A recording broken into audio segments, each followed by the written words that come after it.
Tiešām ļoti žēl, ka tik šauras telpas, jo bija iecerēts, ka mēs arī tā smuki izkustamies, padejojam un kustamies un ejam kaut kādā rituālā dejā un sajūtam no citas puses vēl tās lietas. Nu, tas viss izpaliek šoreiz, tāpēc, ka te nav ko kustēties. Es nezinu, kā būs ar pēdējo meditāciju, jūs gribētu uzskatu, arī var katrs apgulties uz grības. Vai ja te visi izvēlēt ārā? Nē, par divām stāv. Tad man starp durvīm jāsaka. Tur sienu izlāst un uztērtīt aizbīdām. Tas nos kaut kā. Nu labi, jāatvainojās ir, jūs bijāt uz to lekciju. Atkārtosies kadri. Bet netika, toreiz bija cik arī seminārs uz 5 stundām. Te būs 1 stundas, nu, tāds apkopojums. Te nevarēs tā izvērsties. Tas ir no mans sapratni par to, kur tas ir tas puzurs. Tas pats puzurs jau vien ir. Atceraties to bildi, kāda bija šeit.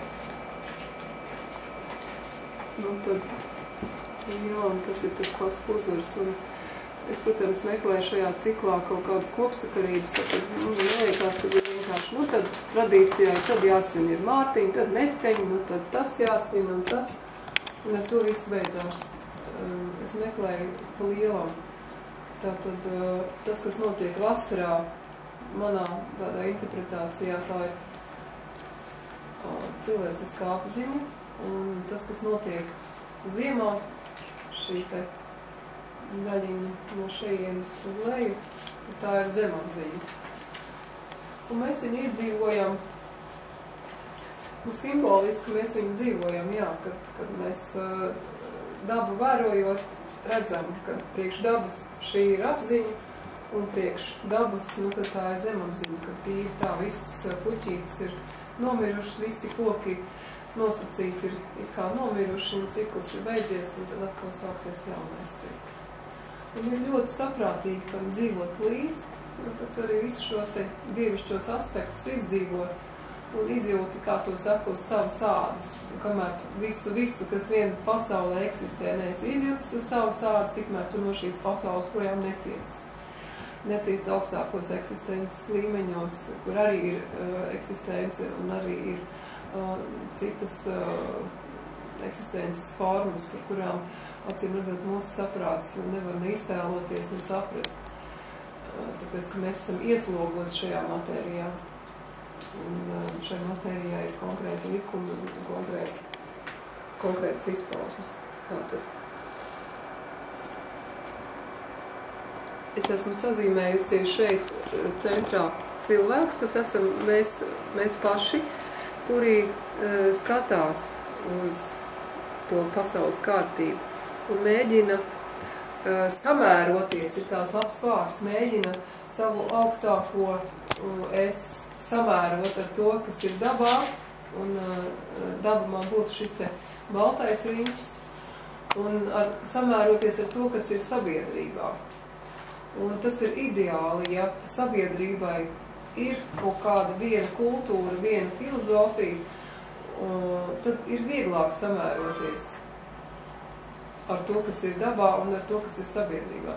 Bet problēma tā, ka sabiedrība kļūst multikulturāla un viņa zaudē to dabīgo ideoloģiju, kura izriet no dabas. Pieņemsim, ja bērnam tiek mācīts par bruņurupučiem, ziloņiem un par krokodiliem, tad mazs bērns nesaprot, par ko ir runa. Ja ir televizors, tad viņam var parādīt, kā izskatās krokodils vai kā, bet viņam nav tā sajūta. Viņš viņu redz kā bildīti plakani, bet viņš neizjūt to zvēru. Un tāpēc manā skatījumā tas numur 1 būtu, ka jāiemācās tās lietas, kuras ir dabiskas priekš šiem platumgrādiem, priekš šīs teritorijas, tātad dabā atrodams. Un ja pieņemsim eģiptiešiem ir, viņi pielūdz tādu skarabēju, kas ir saules iemiesojums, ja, un tātad skarabējs ir tāda milzīga vabola, kura atrod kura no mēsliem uztais tādu bumbu, un tad to bumbu iedēt roliņu, un tad to milzīgo bumbu, kas ir satīta mēsliem, stiep pa tuksnesi tālu prom un tad ierok viņu siltās smiltīs. Un pēc kāda laika, piedzimst no tā jaunais skarabējs, mazais kukainīts, jā. Un tas ir apbrīnojams varoņdarbs, tika rādīts televīzijā, ko ir veids šis kukainīts, un eģiptieši viņu simboliski pielūdz, jo viņš simbolizē to saules ceļu, saules, teiksim, atjaunošanās procesu un tā tālāk. Bet, ja par to šajā te sabiedrības slānī, ja bērnam stāsta vienu kaut ko tādu, tas ir tur un tas ir tur un tas ir tur, ja viņam stāsta pie situācijas, ka viņš nezina par savu saules meitu un par to, ka mūsu saules meita kāp kalnā, nevis skarabējs kāp kalnā, tad ir bēdīgi. Tad ir ļoti grūti samēroties ar sabiedrību un notiek visādas deformācijas arī pašā cilvēkā. Viņš, teiksim, cilvēka personība arī līdz ar to ir spiesti deformēties, ja, kad īsti nevar saprast to savu identitāti. Un to identitāti var, bieži vien tas viens no identitātes slāņiem ir sabiedrības, teiksim, sabiedrības kultūra, sabiedrības, teiksim, šī te mentālā virzība un tā tālāk. Un es redzu tā, ka daba jau ir palikusi tāda, kāda viņa ir. Mums jau neaug palmas, pieņemsim, un neaug tāda koki. Un arī visa latviešu folklora un dainas un tāpat tās pasakas, viņas ir samērotas ar to, kas ir dabā. Tātad mēs neapdziedam palmu kokus, ja? Mēs apdziedam tos tēlus, kas mums ir dabīgi šeit, šajā teritorijā. Un tas būtu pavisam dabiski un harmoniskāk būtu arī sabiedrība, ja sabiedrība dzīvot ar šo kultūru, ja tā būtu dominējošā kultūra, nevis kaut kas sagrābstīts no visurienes. Tad arī būtu vieglāk, manā skatījumā vadīt šos politiskos procesus un jebkādu procesu būtu vieglāk vadīt arī savstarpējās saprašanās procesu. Jo tad būtu vērtību sistēma visiem saskanīga, nevis vienam ir tādas vērtības un citam ir tādas vērtības, un šīs vērtības nav samērojamas savstarpēji. Tā kā tā, un tad arī, protams, ir runa par to, ka šis samērošanās process starp individu un sabiedrību notiek svētku laikā. Var jau svētkus nesvinēt. Un ir, teiksim, jogi tādi, kuriem nav šie ārējie svētki vajadzīgi. Viņš ir iegājis sevī un, teiksim, šo gadskārtu ciklu man arī tāda meditācija ir, kur tu gadu šo filozofisko jēgu tu vari piedzīvot pusstundā. Jo tas pats cikls ir manī iekšā. Man tāpat rekur te ir, pieņemsim, šeit ir priekšpuse, ja? Te ir mana priekšpuse kā ķermenim, un rekur te ir mana aizmugura puse. Un ja es saprotu, kas tas tāds? Ja es saprotu, kurā līmenī man kas ir, tad šīs te enerģijas, ko es saņemu šeit un šeit caur šiem tēliem, un tās arī ir konkrētas enerģijas, kas tiek nestas un kas ir nepieciešams personības attīstībai, personības, teiksim, strukturizēšanai. Es to varu apzināti saņemt pusstundas laikā. Bet, ja runa par vairākiem cilvēkiem, par sabiedrību, tad ir ļoti svarīgi vienoties par kaut kādiem rituāliem, vienoties par kaut kādām dziesmām, par kaut kādiem tēliem. Un, tad tur katrs simbols ir svarīgs un ir svarīgi, lai šis te process būtu līdzsvarots.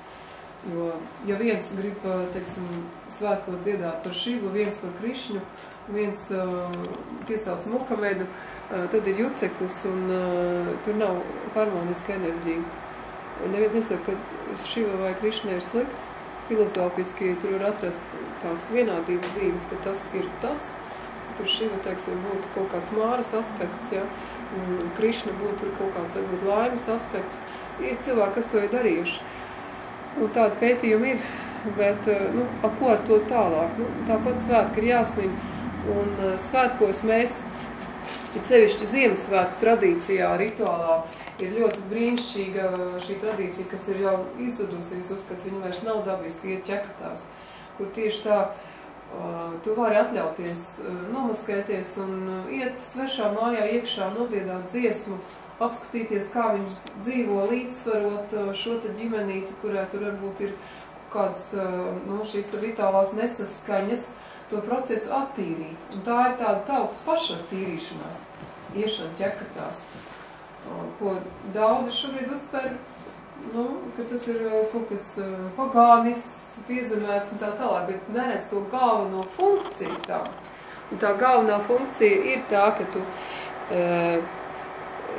jūti otru kā sevi pašu, ka tu vari ieiet otru mājā.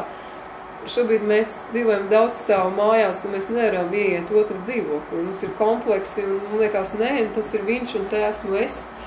Bet ķekatas šo robežu noņem, un ķekatas ir šī tautas pašattīrīšanās koncepts kā tāds, šis rituāls.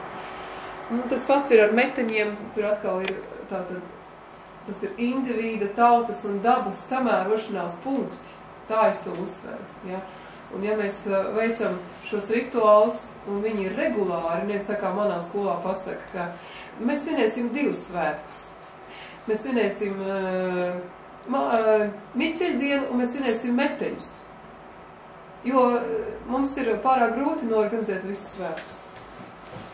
Tas mani, protams, ka šokēja, redzēsim, kā tas būs, ja, bet tas nav normāli, kādā ziņā, jo tad es uzskatu, ka šī regularitāte, kad regulāri mēs noliekam visus ikdienas darbus pie malas, un mēs sakoncentrējamies visi kopā, lai atrastu savu eksistences jēgu, šo dievišķo nodomu, lai saslēgtos ar šo dievišķo nodomu, pārvērtētu savas vērtības un nokļūtu pa spirāli jaunā posmā atkal. Tā kā, protams, ka katros svētkos tieši tā nevar varbūt meditēt uz visu, bet var uz kaut kādu daļu no visu meditēt. Protams, lieldienās tas būtu vislabāk meditēt uz kaut kā jaunu sākumu, un Jāņi atkal ir šis te brieduma punkts cilvēka attīstībā, un te var apcerēt nāvi, vislabākais laiks šodien apcerēt. Un es rīt nomiršu, kas man ir padarīts, ko es vēl gribētu padarīt. Es arī bērniem uzdod šādu jautājumu. Un man 2. klases bērniņums vecāja, tu zini, ko tu vēl gribētu izdarīt? Viņš saka, es vēl gribētu kļūt par prezidentu. Es saku, ļoti labi, es saku, ņem un pieraksties pārduši vecākiem. To, ko tu esi izdomājis. Tad tev vēl ir liela motivācija, kāpēc nevajadzētu nomirt. Es saku, lai gan mirst arī maz bērnību, nevar nekad zināt, kad tu nomirs. Tāds domas un sajūtas. Tā kā tā. Un tātad šī miedarbība ceļš no iekšpuses uz āru, no ārpuses uz iekšu, tas ir normāls un ārkārtīgi nepieciešams. Un ja nav šī te miedarbošā procesa, tad, protams, kad ir ļoti viegli valdīt pār šādu sabiedrību.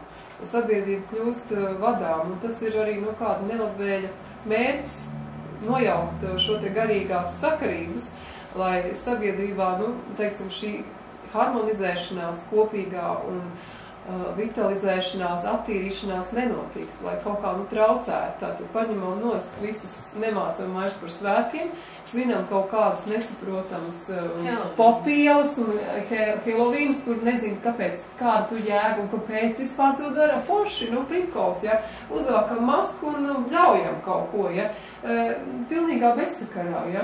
Tātad tā galvenā doma nojaukt cilvēkus no sajēgas, jau no mazotnes, lai viņām nav tas slānis, uz kā viņš vēlāk varētu kļūt par gudrinieku un par valsts prezidentu, ja, kurš sakarīgi var valdīt valsti. Lūk, tas ir puzurīts, ja, tas ir īstenībā latviešiem daži salmi, bet šie salmi, cik daudz par ko runā. Te ir klāt vēl zīmes. Par to atkal varētu aizdomāties, kāpēc katriem svētkiem ir tieši tāda zīme. Es pat nezinu, kurš ir katriem svētkiem pielicis tās zīmes. Šobrīd es viņas lietoju kā jau cirkulējošu materiālu. Tas skaidrs, ka tur varētu būt saules zīme. Ūsiņa šo sauc par ūsiņa zīmi, šo sauc par Jāņa zīmi, un to sauc par Māras zīmi. Tā ir Jumja zīme. Tā zīmes ir atbilstoši tam rituālam, kas tur notiek. Par Mārtiņa zīmi es nezinu, kāpēc tā, un par Ziemassvētku zīmi es arī nezinu, un arī par meteņu zīmi. Kāpēc tas ir tas kalns, no kura tur laižās vai kā, visām var interpretēt. Puzuru veidi, tā saucamās matricas, kuras it kā ir daži salmi, bet viņas atkal mums kalpo kā atgādinājums par to, ka ārpus šīm te piezemētajām materiālajām ikdienas rūpēm eksistē tas rāmis, iekš kura mēs cirkulējam un kurā mēs darbojamies. Un te man ir, es parādīšu tad visus veidus, tātad matricas, ja, te ir kaut kas ļoti smalks, tad iedomājieties, ka te kaut kur pa vidu ir man viena diena, un tad tur ir otra diena, un tad trešā diena. Un mēs tajās robežās darbojamies un veicam savus domas, projektus, realizējam.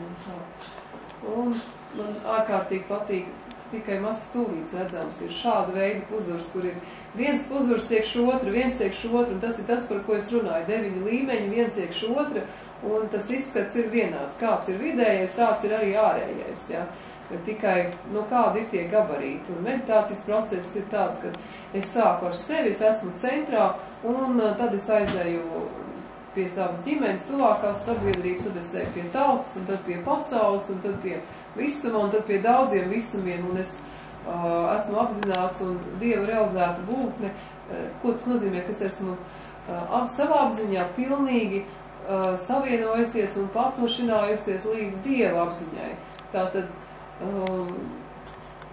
pilnīgā klusumā es spēju kontemplēt visos apziņas līmeņos vienlaicīgi. Un tas ir šo te daudzo jogu un daudzo garīgo skolu galvenais mērķis, tātad savienoties ar Dievu. Kā to kurš interpretē, cik veiksmīgi un tā, tas ir cits jautājums. Bet, šis ir latvisks. Ja tur sāktu tuvāk pētīt, protams, ka būtu interesanti izsakot, vai tad tas ir latvisks. Jā, man bija bildīts arī atbraukt uz Zviedriju, un es domāju, vai tad vispār kaut kas ir latvisks. Nē, ir tiešām tās senākās lietas, simboli, viņi ir bijuši kopīgi daudzām pasaules valstīm. Man atbrauc arī, teiksim, no Gruzijas, uzdāvina latvisku auseklītes somu izšūtu, vēl no kaut kurienes. Man tad viena tā diskusija bija, bet tad auseklītes, tas ir vispār universāla zīme, kur tu te latvisko vispār redzi, ja, tu nav nekā latviska. Un tomēr šajās niansēs, kā tas ir pasniegts, tā nianse ir latviska. Bet tā galvenais, tas rāmis, tas mugurkauls, viņš tomēr ir pasaules kultūrās, viņš velkās cauri. Ja. Tas, ka tādi sarkani bumbulīši un spalviņas, tas varētu sacīt, tā ir latviski. Ja. Spalviņas, ja, kur tādas, manuprāt, šī ir viena mākslinieka interpretācija. Viņš ir mēģinājis piramīdas uztaisīt, bet gana jauka interpretācija. Tātad nokal tas pats princips ir augša, ir apakša, ja, tas, ko es rādīju, kur ir tas sauļotais staps. Tas stāsta par to, ka viss ir ciklisks, attīstās un eksistē un atkal aiziet prom. Un tāpēc ir brīnišķīgi ielikt nevis sarkanu bumbuli eglītē, bet pacensties uztaisīt to puzuri, kurš atgādina par visām lietām. Un te es esmu mēģinājis preparēt puzuri, tieši tā pagājušā ziemā ļoti aizraujoties ar puzuru taisīšanu. Un tātad ir viens šis te fragmentiņš, kurš visu laiku atkārtojās lielākā, mazākā formā, un tātad iznāk šāds te objekts, kur ir mazais fragments, tad lielāks, un tad ir vislielākais fragments, un tā, tas viss ir tas saucamais fraktālis, kurš atkārtojās dažādos lielumos. Un te ļoti šajās bildēs var redzēt labi to skatu punktu, un kā uz to lietu mēs skatāmies. Tas ir ļoti svarīgi, ja. Un te es skatos, jā, tas ir puzurs. Te es, ka viņš ir, teiksim, šis te četraskalnīgs, ja, un tāds. Nē, te es saku, viņš ir seškantīgs, ja te ir, kur te var novilkt 1, 2, 3, 4, 5, seškantīgs, un te ir 2, 3 stūri vispār man te rādās, ja, tu vispār te kaut ko nepareizi stāsti, teiksim, tas skatās. Šī saka, nē, te ir kvadrāts, ja, te paskaties, te ir kvadrāts, un rekur te sauļotais staps arī parādās, ja, no cita rakursa, viņš ir šitas te pats sagriezts citā rakursā. Te tas pats, ja. Un tas saka, ko jūs tur visi runājat? Te vispār ir 4 ar zvaigzni, ja, un ielikt kvadrātā. Un tad, kas tad tas, vai ne, te ir krustiņš vienkārši, un ko jūs, vai ne? Un te ir tas fenomens, ka, nu cik 1, 2, 3, 4, 5 dažādi varianti, nu pieņasim, katrs no šo variantu redzētājiem var pastāvēt, ka nu, viņam ir taisnība, nu, ka viņš redz patiesību. Bet, ja viņš neredz to lietu kopsakarīgi, ja viņš neredz visas dimensijas, visus skatu punktus, tad viņš īstenībā neko neredz, jāsaka tā. Un, nu, šo visās lietās un vietās panākt, nu, tas ir labs mērķis ar sevi pastrādāt tā, lai uz vienu lietu spētu paskatīties un vismaz no 3 dažādiem skatu punktiem un trenēt šo sajūtu un trenēt šo skatu punkta maiņu. Tas būtu pamats saliedētai sabiedrībai, arī draudzīgai un tā tālāk. Tas tā emocionālā puse. Tagad konkrēti skaitot, varot šos te salmus un skaitot, nu man iznāk 12 salmi, jā, tam puzura fragmentiņam, 12 salmi. Nu, es tagad domāju tā 12 zodiaki, 12 mēneši, 12 stundas, 12 meridiāni, cilvēku ķermenī 12 meridiāni, kā nozīmē laika, joslas, jau zemeslodes. Un tā, un tad Ivo Puņš saka, nē, nu 13 ir. Un es saku, nav jau nepareizi. Jo patiešām, nu, puzuru nevar savērt tā, ka viņam te iekšpusē uz diega viņi vēr tos salmus. Viņu nevar savērt tā, ka ir, nu, tikai 12. Ir vienam jāvēr ir atpakaļ, lai tur varētu savērt. Un tad sanāk, ka 13 diegi. Nu, par ko Ivo Puņš runā no Tauteks, kurš saka, ka ir 13 vibrācijas, jebkuram projektam, kurš attīstās, ir sākums, tad ir kaut kāds pirmā krīzīte, kad liekas, ka tas pozitīvais sākums vairs nav tik pozitīvs, ka tur ir kaut kāda problēmiņa, kaut kāda strīda. Tad ir nākošais vilnis atkal uz augšu, kad ir jau nedaudz spēcīgāk un lietas tomēr virzās uz priekšu. Un tā ir 13 dažādas vibrācijas ar dažādiem, nu, tiem rakursiem. Un īstenībā puzurs principā varētu arī šo te simbolizēt, kad jebkurai lietai ir 12 stadijas, vai nu, 13 stadijas, jā, attīstības stadijas. Un ja es zinu, ka ir šīs stadijas, tad es nenervozēju tad, kad ir, teiksim, uzsākts kaut kāds darbs, nu, pēc pirmajiem mirkļiem, nu, vairs viņš nesanāk, jā, bet tad jāiztur un jāiet ir tālāk, un jāiet ir uz mērķi tālāk, un tu vienkārši zini, jā, man tā krīzīte jāpārdzīvo, bet tālāk būs labi, un es eju tālāk. Un es uzskatu, nu, šīs lietas nav jāmāca būt bērniem un arī pašiem jāmēģina saprast. Tad ir matemātiskis rēķināju, kas tajā, tad šis bija tas puzura fragmentiņš, kuru es šeit jau biju saskatījusi. Ja, un tad es apfilozofēju, vispār varot šo te sietu varot, ja, man vispār, nu, šis te modelis liekas fantastika, ka no vienas puses skatoties rādās 3 stūrīši, bet tad, kad šo te sagriež, tad no šķautnes, kas skatās nu, frontāli no skalnes, tad te rādās kvadrātiņi, kuri ir ar pārkrustotiem krustiņiem, ja rādās šī te aina. Šī aina rādās visam puzurim. Un tas šķiet gan filozofiski, nu, kā to saka, tā būtu vesela meditācija, kad iekarina telpā puzuri un vienkārši uz viņu skaties un filozofē par eksistenci, par to, kas ir kas. Un tādā veidā, nu, tu attīries un aizmirsti ikdienas kaut kādas problēmas nesaskaņas, tu nepadarīji tos darbus, nākotnes ieceres. Tu nokļūsti šeit un tagad laikā un faktiski izej ārpus laika un nokļūsti tīrē eksistencē.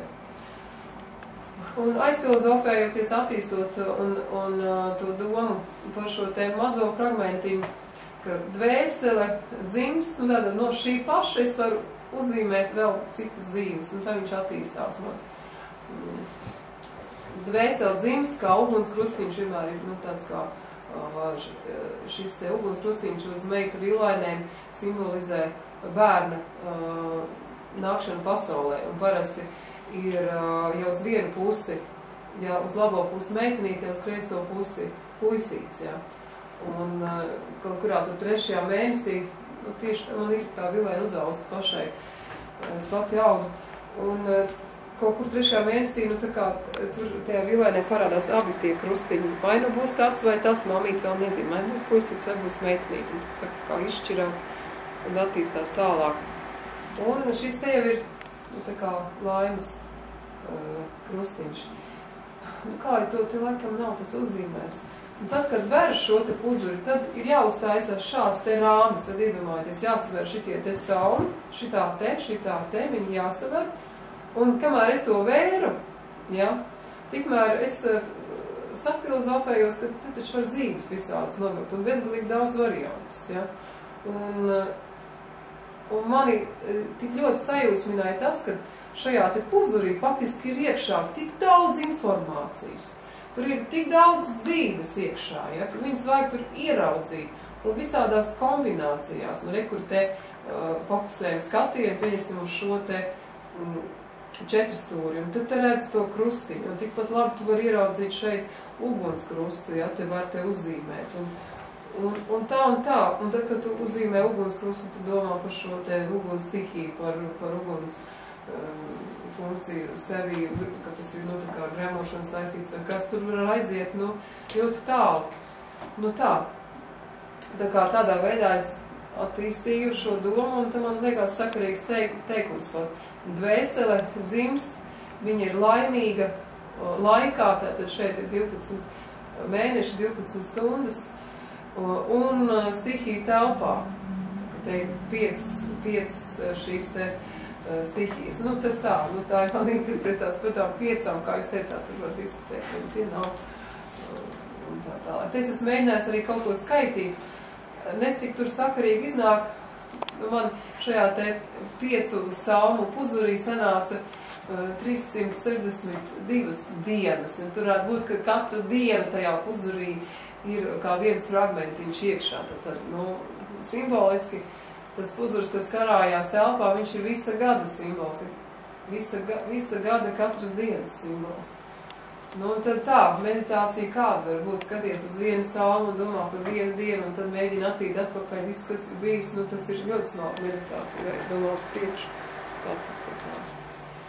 Un par to, kur tad te arī puzurī saskatāmas stihijas, Platona ķermeņa stihijas, viņš ir definējis, teiksim, nu, ka šī, nu, kā jau var ezoterikas, ka tetrahedrons ir uguns stihija, un kups vai heksahedrons ir zemes stihija, un oktahedrons ir gaisa stihija, kas ir, nu, ir kā pati puzura forma, šis ir būtu iemiesot un šīs te gaisa stihijas, gaisa stihiju, un dodekahedrons ir ēters, un ikosahedrons ir ūdens stihija. Ja. Visu var saskatīt puzurī, un teikt tas interesantais. Apskatāmies vēlreiz puzuri, kur viņš man te bija. Šeit var saskatīt tāda, nu, pati puzura forma, ja, tā ir gaisa stihija, tad bija kups. Nu, ko var te tā velkot, var ieraudzīt, nu, kvadrāts, teiksim, jā, kur ir, nu, tā kvadrātiskā forma, tas būtu tā kā zemes stihija pati par sevi, jā. Un tad, kas mums bija seškantīgais, nu, tagad skatāmies, redz, kur te mums ir ūdens stihija, šis te seškantīgais saskatāms, jā. Un vienīgais, ko šeit, nu, nekādi nevar saskatīt, tas ir šis te ēters, par ko es saku, ka viņš, nu, nav nekur latviskajā, jā, tas ir tas pieskantīgais. Nu, tur, nu, grozi kā grib skaties no viena punkta un otru punktu, tikai var iztēloties, bet, nu, viņi tur nav. Tātad, tas ir šis te simbols. Rozenkreicriem, piemēram, un arī Valdorfa pedagoģijā viņš tiek lietots kā cilvēka simbols, tātad šeit būtu galva, un te cilvēks tiek iezīmēts pa vidu, te būtu viena roka, otra roka, viena kāja un otra kāja. Nu tā, bet latviskajā es viņu nesaskatu nekur šo formu. Tas ir interesanti, kāpēc ne? Nu tā.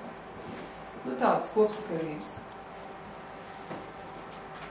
Nu te es tā tad esmu vilkusi, cik te ir tie, kalendāri saucamie, ja? Cik te ir šitie te, redzat, te ir atkal tas gadskārtu ieražu kalendārs, kur ir novelk visus tos krustiņus šādi te, tajā pašā puzurī, tad tie ir visi gadskārtu svētki iekšā, ja? Un tātad, cik te gadi ir iekšā tajā puzurī, ja? Tad te man sanāca 40 gadi ir, teiksim, šajā puzurī, ja tā skatās. Kā skatās, ja? 16 saules gadi un tā tālāk. Kaut ko es tā darījos, es nezinu, cik tas, ko dod, kas nedod. Vienīgi tas, ka sajūtu dod, ka šajā puzurī ir ļoti daudz informācijas. Ja zinu, uz ko skatīties, un es saprotu, kas jāskatās. Tas ir, tā var būt tāda meditācijas tehnika. Un, ja jūs esat dzirdējuši par Emoto, kurš ir fotografējis ūdens kristālus, tad ūdens kristāla forma, tā ir fizikas lieta, ķīmijas lieta. Izskatās šāda ūdens kristāla. Tad tiešām seškantīgs, un tas saskan ar Platonu to uzstādījumu, ka seškantīgā forma, tā ir ūdens stihija. Viņa tīri fiziski ir nofotografējama šāda forma. Tas nav kaut kas izdomāts abstrakti. Ja? Un interesanti, kā arī latviešiem, viņiem ir tas dalījums pa 8, bet ir arī dalījums pa 6. Ja? Kur ir, tās ir 6, tās saktai galā šie te, un ir vēl 6 parādās skaitlis, 6 zaru zobentiņš, ko viņš simbolizē īsti tur var domāt, par kuru aspektu ir runa, kas tas tāds ir. 6 ir arī vārpstiņās, kur liek aitas vilniņu un tad taisa dziju, ja? Un kāpēc tieši uz šāda priekšmetu, priekš šādas nodarbes ir 6 jautājums, ja? Tas ir interesanti. Un te mēs redzam tīri arī, kas ir fotografēts par šo te fraktāli, kā viņš atkārtojās ogles struktūrā, porās, ja, ka tas ir tīri saskatāms dabā. Daba pati mums priekšā ir šīs zīmes parādījusi un iedevusi, un vai tikai lasīt to informāciju, kas ir dabā. Tāpēc ir kaitīga informācija, ko cilvēks varbūt pats izfantazē un saprāto, ka viņa kļūst nedabiska, neharmoniska. Un, ja mēs mākam lasīt dabu, tad mēs attīstamies arī paši tuvāk pašapziņai un dievapziņai. Es esmu mēģinājis zīmēt, ir arī, protams, visādos cigunu grāmatās ir tās enerģētiskās struktūras, kādas cilvēkam ir smalki sazīmēts un tā. Tā kā ir tas variants, tas pats puzuris ir uzzīmēts uz mani kā uz cilvēku, es arī esmu tas pats puzuris,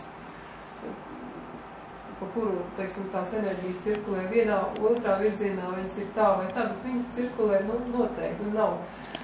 Ja cilvēks haotiski domā, tad varbūt arī haotiski cirkulē, bet principā es domāju, ka lielā mērā šis process ir neapzināts, ka viņš ir zemapziņas process, ka viņš ir universālais process, kas ir,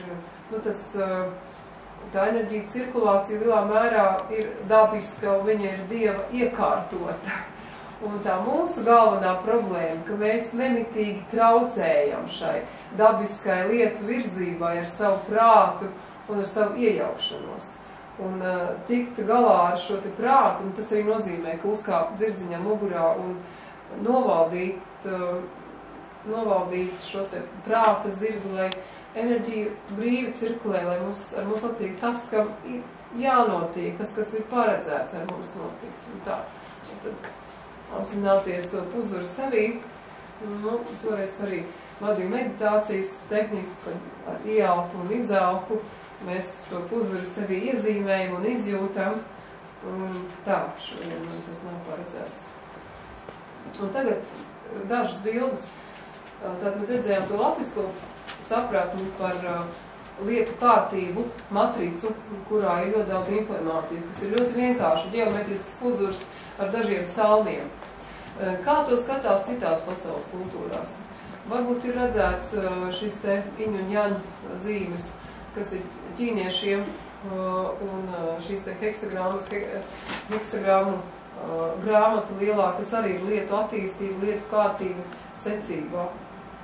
te process iet uz augšu, te process iet uz leju, bet viss attīstās. Un te tas process ir izzīmēts, kurš māk darboties ar šīm te tātad īsā un garā strīpa pamatā ir, nu, teiksim, tas būtu sievišķais, vīrišķais, bet kā viņš kombinējās, ja, tad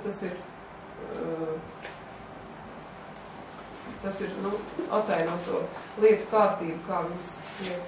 Esmu mēģinājis latviskot, un es saprotu tā, ka latvieši šajā te zīmēs tālāk rādīšu, un mēs to praksis pamēģināsim paši. Šeit var uzzīmēt latvisko ausaklīti. Ja sāk no šī punkta, tad es zīmēju te tā te,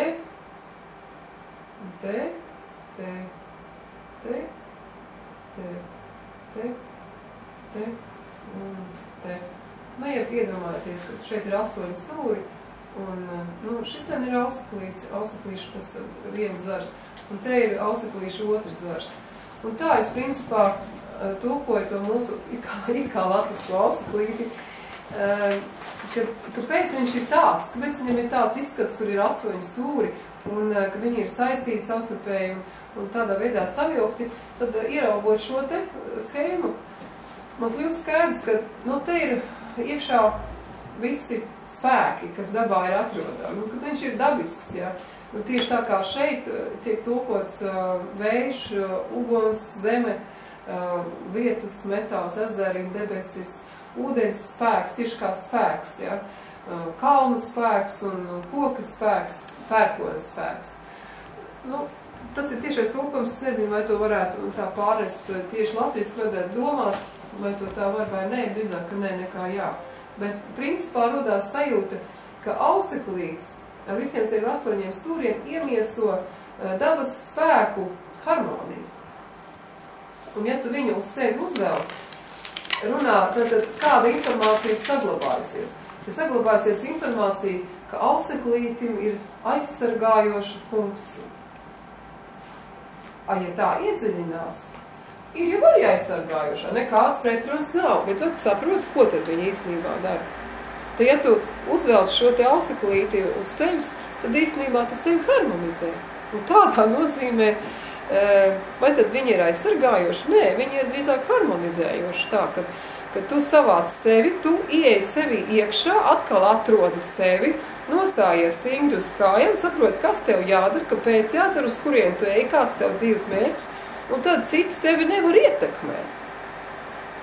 Un tu esi tādā ziņā, tu atgūstot savu neatkarību, tev tā kā pīlē ūdens, ko par tevi citi domā, ko viņi par tevi saka, uz kurien viņi tev mēģina pavedināt. Tātad, tādā nozīmē ausaklītis ir tas, kurš tev atgādina par tava paša harmoniju. Un redz, kā uz to paskatās. Ja tiek teikts, ka ausaklītim ir aizsargājoša funkcija, tad, ja tu vienkārši novilksi ausaklīti, tad tas būs tas, kā to saka, viens no šiem 9 līmeņiem, ko ausaklītis vispār sevī nes. Ja? Nu, pirmais, fiziskais, jā, iemācies fiziski ausaklīti uzzīmēt sev virsū, pieņemsim, ja? Jā, nezinot par dziļāko jēgu, tīri šī te kustība būs veiks to funkciju aizsargājošo, jā. Bet, ja tu, teiksim, zini to dziļāko būtību tam ausaklītim, tad tu viņu var nemaz nevilkt. Ja? Jo viņš palīdz strukturizēt pašam sevi, bet tas nav nepieciešams, ja zini, par ko īstenībā stāsts. Ka nevienu neapvaino, ka viņš ir vainīgs tajā, ka tu tā rīkojies, nesūdzies par otru, un tā, nes pats sevi. Neattaisnojies, man tur tas bija, nesanāca un tā, nē, esi sevi mierīgs un līdzsvarots un ausaklītis tas, kas var palīdzēt. Tā, te mēs redzam arī tāpatās budismā ir tas pats 8, ja?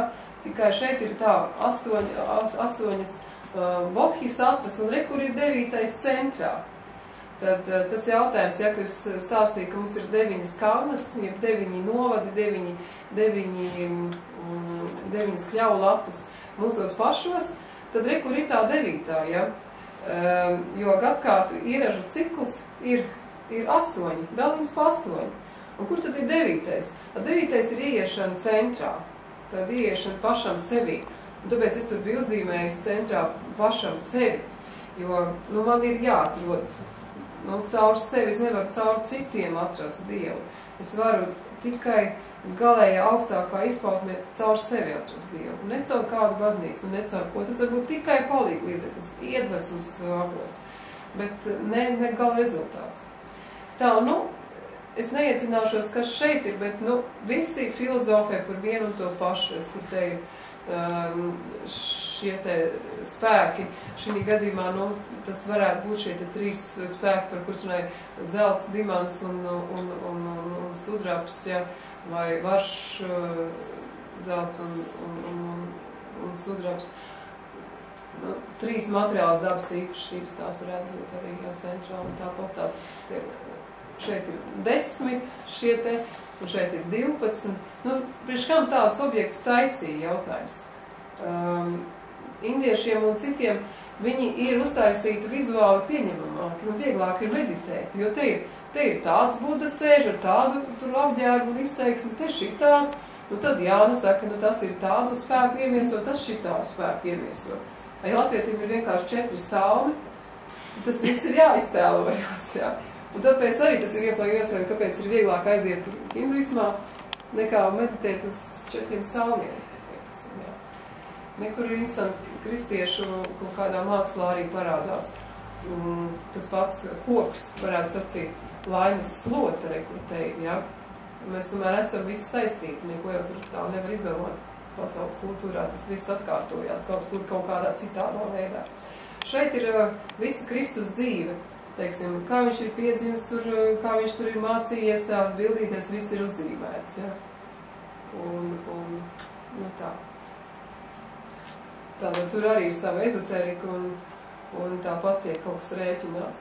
Un te arī, redziet, ir uzzīmēts katrs tēls ir redzamā veidā, bet pēc būtības tas ir tas pats puzurs.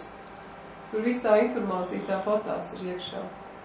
Un nosaukt tikai daudz dievu vārdos, un tad te ir tās, ka vai mums jāsauc ir, teiksim, Mahalakšmi un tas viss, ja mēs varam atrast ekvivalentu savā kultūrā. Nebūs gluži tāds, bet mums jārās. Atkal tas pats princips ir 8 dalījums, un viņš atkārtojas, bet ja mums jāsaka, ka tas ir latvisks, mēs sakam, nē, tas nav latvisks, vai ne? Bet tā būtība ir tā pati, tur ir dalījums pa 8, un centrs ir 9. Un piekrītat, ka šis ir tas pats puzurs, uz kuru mēs skatījāmies ka tur rādās visi 3 stūri, ja? Un tad tas ir tas pats, tikai te ir tās bildes uzzīmētas tādas, ka apkārt ir atkal sazīmēti visi tie tēli, un tas tur ir tāds šakti plāns, un tas ir šitāds šakti, un tas ir vēl tāds, ja? Un jūs zināt, ka tie, kas ir gājuši uz kaut kādiem austrumu centriem, tad šīs zīmes, viņas ir kā meditācijas objekts mandalas, ja? Un tad tu sēdi, skaties mandalā un saproti lietu kārtību. Te jautājums, vai tas ir latviski vai nav latviski, ja? Tā, kur ir 3 stūrīši, kas sazīmē. Tā, un tātad arī māji, es teiktu, tā ir diezgan tuvi, te ir tās 13 vibrācijas un 20 kas tie cikli, kur dalās 5 stihijas, te ir 4 stihijas, 5 dalās. Un tā, tajā neiedzīmos. Tā, un tagad es ātri parādīšu, kā es esmu salikusi latviskās zīmes savā sapratnē, un tad mēģināsim papraktizēt, uzzīmēt tās zīmes uz sevis. Pieņemsim šo te zīmi, ja, Dieva zīmi. Tā tad ir doma tāda, ka reiki princips, tad, kad tu ar roku sev, pirmā stadija, ka tu vēlas fiziski ar roku šo zīmi sev apkārt, ja. Un nākošā stadija, tu uzzīmē bumbulīši, un pie katras kustības tu runā vārdus. Pieņemsim, Nazdieviņi iztabāja lielu platu mētelīti. Un tad šauras manas duraviņas, lūdzu tevi saņemies. Tas ir reiki princips, kad darot kustību, tu runā līdzi vārdus un tā saslēdz kopā vairākus plānus, fizisko, mentālo un arī emocionālo, lai viņi, kā to saka, uzvarās visi uz vienas virvītes, un tad tu vari ieiet šajā transcendentālajā plānā. Jo, ja tu vienkārši mentāli domā, tad tev fiziskais ķermenis varbūt nenāk līdzi, viņš ir vai nu inerts, vai nu nogurs, vai vēl kāds, bet nu, tas labākais ir, kad ir visi uzvērti, un tāpēc tā ir kustība, domā, un tad sanāk tā. Šis te pieres daļā, man liekas, ka būtu labi zīmēt mēnesi zīmi, un šī ir mēnesi zīme latviešu rakstos. Un kāpēc rekurtē ir mēnestiņš, kas ir pieaugošais mēnestiņš, te ir pilnais mēnesis, un šeit ir dilstošais mēnesis saskatāms. Un tātad mēnesis, es saistu viņu ar prātu. Kāpēc ar prātu? Mēs redzam nakts laiku, kur mēnesis vizuļi ir ūdenī. Mēs zinām, ka mēnesis ņem gaismu no saules, viņš tikai atstaro saules gaismu, viņam pašam nav savas gaismas. Un, ja tā filozofiski skatās, tad mana dvēsele ir šī saule, un mans prāts ņem gaismu no manas dvēseles, un viņš viņu interpretē. Šie mirguļi ir šīs te manas dvēseles interpretācijas. Un faktiski tas, kas ir jāpanāk, lai tu iet dziļākos apziņas līmeņos, ir jāapstādina prāts, ja viņš jāpadara tik mierīgs, ka nav šo mirguļu, nav vairs interpretācijas, ka tu patiesību redz kāda viņi ir. Un mierīgā laikā, kad nav šīta vēja, tad kāds mēnesis ir augšā, tāds viņš ir arī ūdeni apakšā, 1:1. Ja? Nu, to mēs varam no dabas mācīties un šo procesu panākt sevī pašā, iekšā. Un dainas, kuras par to varētu runāt. Apsagrieza vējā matei vienādi otrād, Dieva namu slaucīdama, imēneša istabiņ, tecīgai šī mēnestiņi, spīd manā istabā, spīd manā istabai, žāvē manā sasarins. Nu tā, saliekot kopā šo mēnesi zīmi ar šīm dainām, man liekas, nu tīri loģiski viņu zīmēt, ka tiešām šeit, lai gan tas redziet nekur, nevienos materiālos etnogrāfiskos nav rakstīts, ka tā būtu bijis jādara. Bet lasot saturu, par to ir skaidrs, ka nu vēja māte, ja jūs zināt hinduismu, tā varētu būt prāna. Šī prānas kustība, tātad kaut kāda kustība, kas vispār iekšā eksistē. Tas nav pats prāts, tā ir tikai prāta kustība, tātad prāts ir saistīts ar prānu un ar elpošanu, ar kuru mēs uzņemam prānu vai palielinām šo daudzumu vai samazinām, mēs padarām vai nu mierīgāku prātu vai nemierīgāku prātu. Jo tam, nu, smalkākā formā prāts ir vienlīdzīgs ar prānu. Kā prānu saukt latviski? Nu, es saku, tā ir vēja māte. Bet, lasot visas vēja mātes dainas, nu, tur atkal parādās, ka visbiezākā slānī ir tās vēja mātes, nu, tā zemākā semantika. Vēja māte kā fiziska vēja māte, kuru tiešām taisa viļņus ezerā vai kaut kur, bet grūti ir pateikt, atrast dainu, kur ir šī vēja mātes, nu, teoretiski šī simbola augstākā izpausme, kā dzīvības enerģija, kura eksistē telpā. Tātad, ja pirmatnējā kustība. Ļoti smalki kustību, kā tādu simbolizē arī šis dieva kumeliņš, tātad zirgs simbolizē kustību. Un kas ir kas? Nu, tur var filozofēt un domāt. Tātad, ir vienādi apsagriez, ir otrādi apsagriez. Tātad, ja kuram procesam ir labā un sliktā puse, par to ir skaidrs. Un dieva nams, nu, te par to ir stāsts, ka rekur te ir viss dieva nams, mēs paši esam Dieva iemiesojums, un tas ir tas Dieva nams. Dieva nams ir mūsu ķermenis. Un mēnestiņa istabiņa ir mūsu prāts. Tā ir arī istaba. Citam viņa ir maziņa, prāts ir neizglītots, un viņa ir šaura, un citam tā istaba ir liela. Un tā otra zīme pierē? Tā otra zīme arī tā ir tā, ko es stāstīju, ka viņi tiek ļoti daudz jostās izmantot. Te arī tas pats, šeit tas mēnesis lēnām pieaug, tātad skuiņas ir uz šo pusīt, un tad šeit ir pilnais mēnesis, un tad viņš atkal sāk dilt.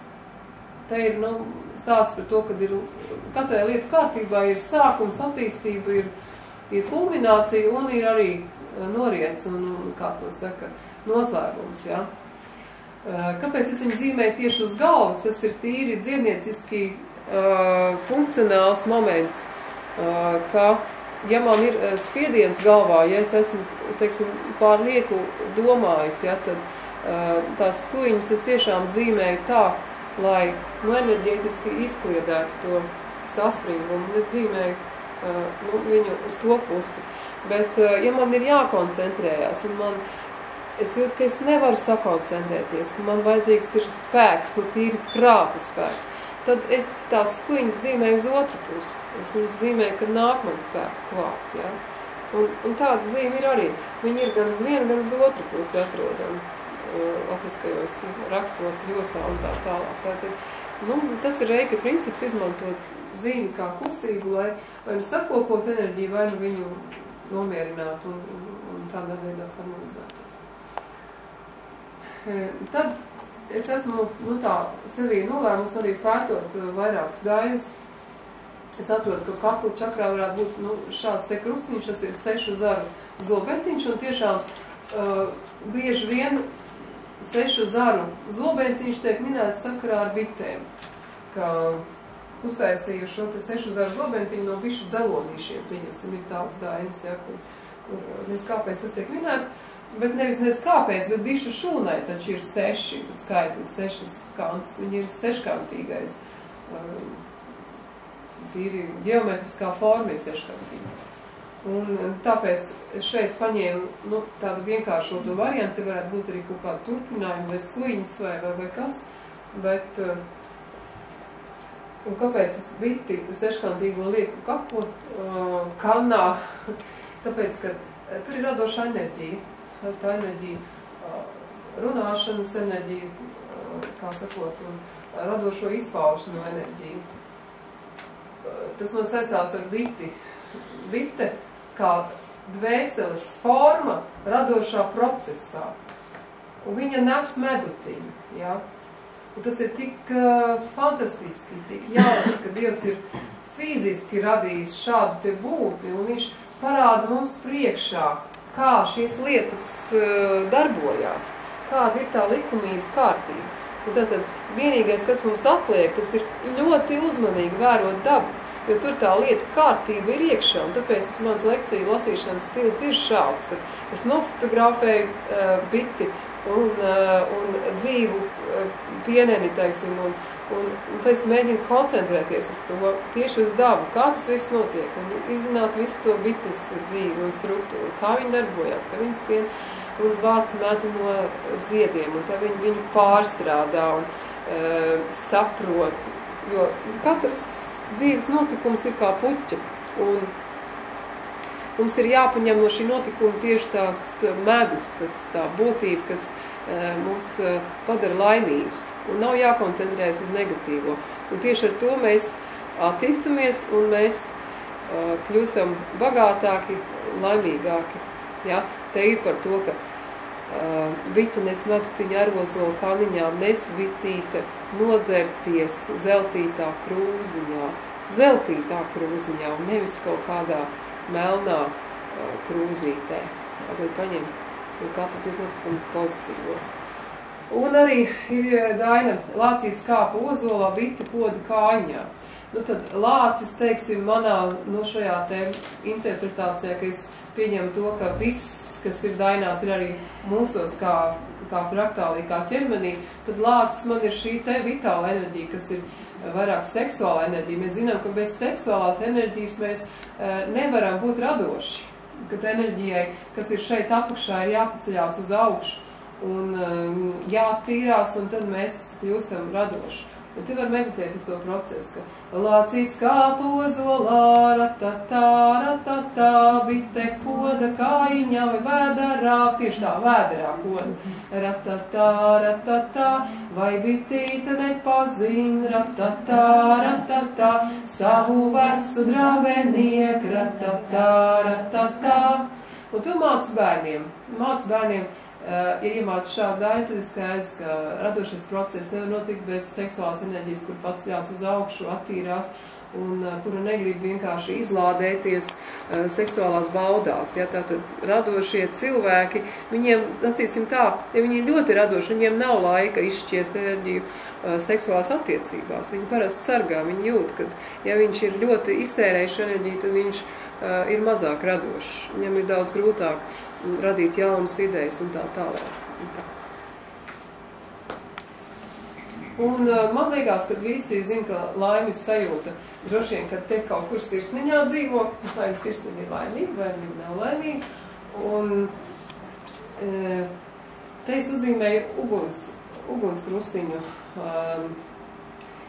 kurš tā kā griežās. Nu, mēs arī sakam, vai nu deg sirsniņu, vai nedeg sirsniņu. Nu, tur ir tā dzirkstēla sirsniņā, vai viņa nav, vai viņa spēja atdzināt citus cilvēkus, vai nespēja atdzināt.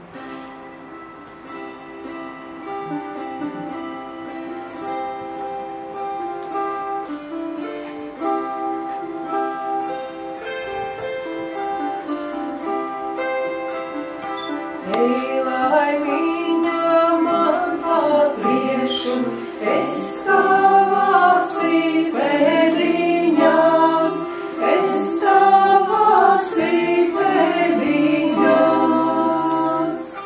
nelai mani to celiņu, kur es gāja ļaunā dien, kur es gāja ļaunā dien.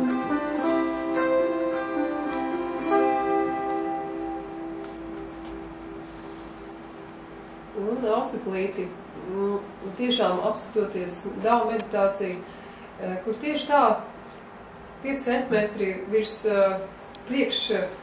nabas apvidū sev priekšā uzzīmē šo te davu simbolu, par kur es tur rādīju, kur es zīmēju tur auseklīti, ja? Un tad uzzīmējot viņu tā ar vienu vilcienu, šitā, tā. Tad es viņu iegriežu un sajūtu tās enerģijas, kas ir pie manis nonākušas līdz manai tuvākajai apkārtnē. Es viņas kondensēju, es viņām iedodu apzinātu virzību. Viņas vairs man neietekmē, nu tā kā iedur adatu, teiksim, spilvenā, bet viņas sāk iet apkārt spilvenām. Tātad manī iekšā īsti nevar nokļūt, ja es veicu šādu procesu, šādu meditācijas procesu. Nu, un tad es viņas tātad uzzīmēju priekšā, savācu, iedodu kustību enerģiju, kas ir priekšā, aizmugurē tāpatās no vienas sāna, no otras sāna. Un kondensēju un centrā, kaut kur te iekšā sevī, ieraugu zelta zirni. Un tad es to zelta zirni arī maļu uz riņķi, un kamēr viņš paliek spošs un tāds, nu, kā to saka, acīm ieraugāms. Un ir interesanti, ka tīri lasot dainu, nu atbilst, jā, atbilst tas, par ko es stāstu. Saules meita mazgājās sudrabiņu vanniņā, auseklītes garulēja ar sudrabu biķerīti. Tā, es teicu, ka, teiksim, virs galvas te ir Dieva dēls, tad saules meita ir tā, kas te ceļo pa visām kannām, viņa mazgā tās kannas, un te viņa iet te, un te viņa iet te, un te viņa arī šeit ir, nu tā ir saules meita, jā. Tā individualizētā dvēseles būtība. Un tātad, ja runā, ka dvēsele sastāv no vīrišķās un sievišķās daļas, un tad, kad viņas apprecās, tad dvēsele tā kā atverās uz plaukst un ir laimīga. Un šeit tajā dainā arī rakstīts ir mēnestiņš zvaigznes skaita, vai ir viss vakarā. Ir visas vakarā, auseklīša viena, vai auseklīts aiztecējis saules meitu lūkoties. Varētu domāt tā, nu, kad jā, te virs galvas varētu būt tā kā debesis, ja, un nav tā auseklīša. Viņš ir aiztecējis un lejā lūkoties, ko dara saules meita. Nu tā, tīri tāds process, ja, ko apdziedāts vizuāli skatāms. Auseklīts agri lēca saules meitas gribēdams. Lecsaulīte pati agri nedod meitas ausekļiem. Atkal tāds. Kāpēc nedod meitas ausekļiem? Tāpēc, ka principā